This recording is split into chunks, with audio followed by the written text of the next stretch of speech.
trying something new here in the crock pot today, folks. Taking one of these Kroger roasted herb turkeys, which is comparable with Foster's Farms, by the way. We've had these before, and these are super good.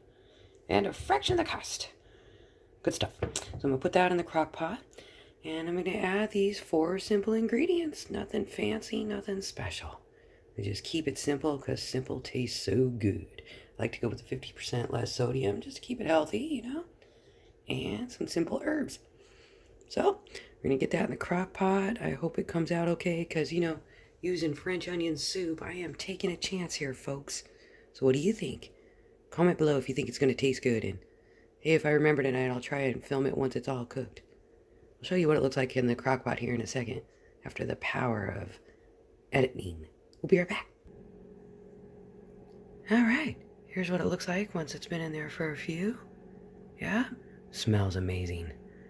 And like I said, just keeping it simple. Nothing fancy. I usually throw a bunch of garlic and other stuff on top of all this. Well, I guess later on tonight we'll film what it looks like and let you know how it came out. Thanks so much for watching. We'll see ya. All right, here we go. Dinner is done. Came out great. We've got ourselves some French onion flavored gravy and mashed potatoes and peas and carrots. Enough to even have lunch for Dad.